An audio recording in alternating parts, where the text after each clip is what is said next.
Hello everyone. मैं अमन गिरी आप सभी का आपके अपने यूट्यूब चैनल कम्पीट एंड कैक पे स्वागत करता हूं। आज के इस वीडियो में हम बात करेंगे यूपीटीपीएससी द्वारा आयोजित होने वाले वीपीओ एग्ज़ाम के बारे में, जिसका नोटिफिकेशन आपका बहुत पहले आ चुका था।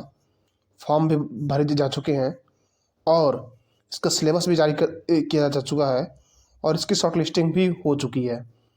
लगभग एग्जैक्ट आंकड़ा तो मुझे याद नहीं आ रहा है, शायद 60,000 के आसपास बच्चे शॉर्टलिस्ट किए गए हैं। ठीक है।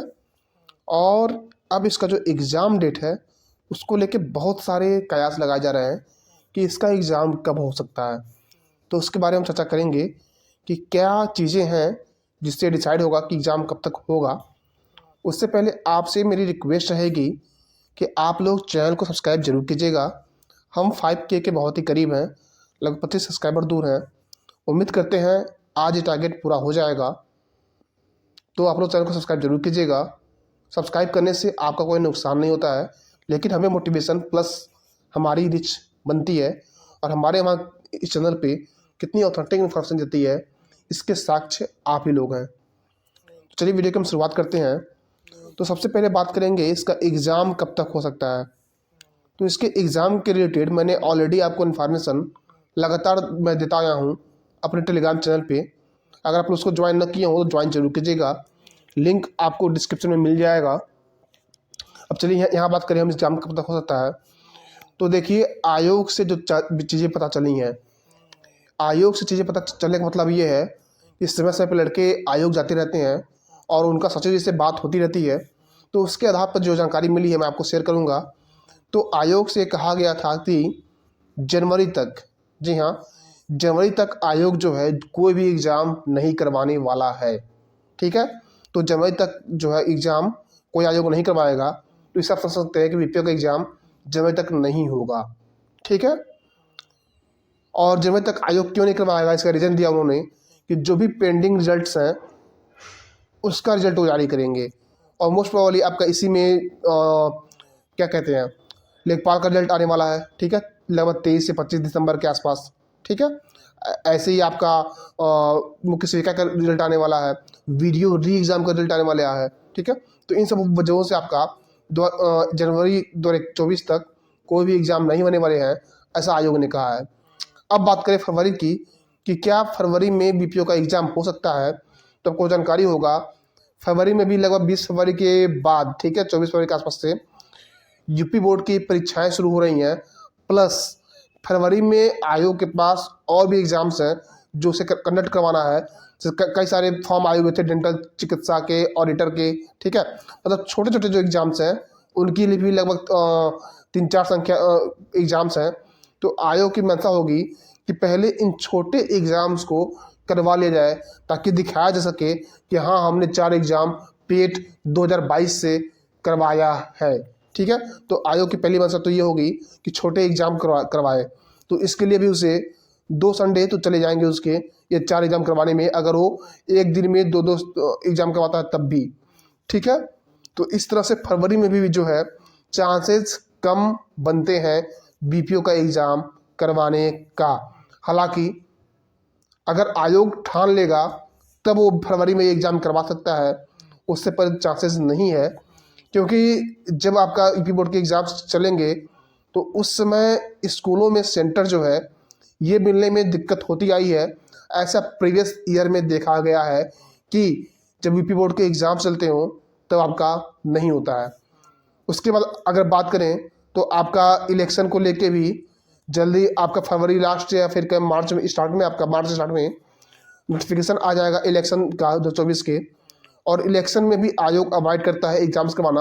हालांकि वो चाहे तो परमिशन लेके एग्ज़ाम करवा सकता है। तो ओवरऑल अगर हम कह सकते हैं कि जनवरी तक तो एग्ज़ाम आपका बिल्कुल नहीं होना है और बहुत ही कम चांसेस है फरवरी या फिर मार्च में एग्ज़ाम का होना, इसके चांसेस बहुत ही कम है। और इस तरह से जो बीपीओ का एग्ज़ाम है आपका इलेक्शन बाद जाता हुआ दिखाई दे रहा है। हालांकि मैं आपसे रिक्वेस्ट करूंगा कि जो भी बच्चे केवल बीपीओ के लिए टारगेटेड हैं, जी हाँ, जो भी बच्चे केवल बीपीओ के लिए टारगेटेड हैं, यानी वो किसी और एग्ज़ाम को फोकस नहीं कर रहे हैं या फिर वो किसी अन्य जॉब में नहीं है, तो उनसे मैं कहूँगा कि आप लोग जनवरी लास्ट मान के तैयारी कीजिए, ताकि एग्ज़ाम जब भी हो आप तैयार रहें। और सबसे बड़ी समस्या ये आ रही है कि जो बच्चा वीपीओ की तैयारी करेगा वो अन्य एग्ज़ाम की तैयारी नहीं कर पा रहा है, क्योंकि वीपीओ का जो सिलेबस है वो बिल्कुल अलग है। यही समस्या हो रही है वीपीओ वर्सेज अन्य एग्ज़ाम में। अगर कोई लड़का वीपीओ को फोकस कर रहा है तो अन्य एग्ज़ाम को फोकस नहीं कर पा रहा है। इसलिए सोच समझ के वीपीओ को एग्ज़ाम को टारगेट कीजिएगा। और अगर इलेक्शन बात होता था तो तब तो सबको मौका मिल जाएगा, लेकिन अगर उससे पहले होता है तो बहुत से बच्चे भी आर ओ ठीक है इस सब भर्तियों में भी लगे हुए हैं, तो ये समस्या आ रही है। तो अगर आप किसी अन्य एग्ज़ाम में ऑलरेडी हैं, माफ़ कीजिएगा, अगर आप किसी अन्य जॉब में ऑलरेडी हैं तब तो आप अन्य एग्ज़ाम के साथ भी जाइए। लेकिन अगर आप यूपी परिस्थिति के एग्ज़ाम्स ही केवल देना चाहते हैं और आपको वीपीओ देना है तो आप वीपीओ की तैयारी करते रहिए, क्योंकि इसमें जो सिलेबस दिया हुआ है उसका सीधा साधा अर्थ यही है कि जो इसको अब अच्छे से पढ़ लेगा उसी का सिलेक्शन होगा। कोई लड़का कितना भी 30 मार्क हाँ क्यों ना रहा हो, उसे कितनी भी जीएस क्यों ना आती हो, यहाँ उसे फ़र्क नहीं पड़ेगा अगर वो नए सिलेबस को नहीं पढ़ेगा। तो नए सिलेबस को अगर आप पढ़ रहे हैं तो अच्छे से पढ़ते रहिए। बाकी कैसे पढ़ें तो इसके बारे में मुझे ज़्यादा जानकारी तो है नहीं, क्योंकि मैं अभी इस एग्ज़ाम की तैयारी नहीं कर रहा हूँ, मैं ऑलरेडी जॉब में हूँ। लेकिन मुझे जो लगा सिलेबस देख के, जो मेरा तरीका रहता इस एग्ज़ाम को कवर करने का, वो यही होता कि मान लीजिए यूनिट दिया हुआ है पार्ट 1, ठीक है, जो आपके 65 नंबर का दिया हुआ है, ठीक है, जो कि आपका पंचायती राज से संबंधित है पूरा। तो उसमें कैसे टॉपिक्स दिए हुए हैं, जैसे आपका एक है हिस्ट्री, ठीक है, सेकंड है आपका जो पंचायती राज व्यवस्था इस वर्तमान में यूपी में ओ। तो मैं अगर इसको टारगेट करता तो इसको टारगेट करने का जो मेरा तरीका रहता, एक मिनट, तरीका यही रहता कि मार्केट में जो भी बुक है, जैसे यूथ कंपटीशन की है या फिर घटना चक्र की है, मैं उन बुक्स को अपने पास रखता, ठीक है। और ये जो टॉपिक दिया हुआ है पहला, पंचायती राज का इतिहास, ठीक है, इस टॉपिक को मैं एक बुक से पढ़ता और उसको तैयार करने के बाद बाकी जो बुक हैं मेरे पास है, जैसे मान लीजिए मैंने यूथ से थ्योरी पढ़ लिया तो घटना चक्र को भी उसके बाद मैं कवर करता, प्लस यूट्यूब पे आता, यूट्यूब पे देखता कितना हिस्ट्री से संबंधित कितने वीडियोस पड़े हुए हैं, तरह तरह के चैनल हैं, उन लोगों के वीडियोस को देखता और पूरी तरह से पहले इस टॉपिक को मैं कवर करता, उसके बाद ही नेक्स्ट टॉपिक पे जाता, ठीक है। हालांकि टाइम टेकन है आपका, लेकिन इससे आपकी एक डीप जानकारी हो जाएगी और आपका एक एक टॉपिक जो है क्लियर होता जाएगा। कोई नहीं जानता क्वेश्चन कहाँ से आएगा, किस बुक से आएगा, कोई नहीं जानता। तो आप कोशिश कीजिए हर एक बुक से कवर कीजिए, प्लस यूट्यूब के जितने भी सोर्सेज हैं उससे कवर कीजिए, तभी आप समझिए कि आपकी तैयारी पूरी होती जा रही है। तो अगर आप लोग इस तरह से तैयारी करेंगे तो आपकी तैयारी जो है बहुत ही बेहतर होगी। एक एक यूनिट पकड़िए, उसको हर एक सोर्सेज से कवर कीजिए, फिर आगे बढ़िए, ठीक है। अभी आपके पास समय भी है, समय का सदुपयोग कीजिए और अपनी तैयारी को और ही ज़्यादा ध्यान दीजिए। और चैनल को सब्सक्राइब न किए हो तो सब्सक्राइब जरूर कीजिएगा, इससे हमारा मोटिवेशन बढ़ता है। और लाइक करना आप लोग भूल जाते हैं तो आज लाइक भी कीजिएगा।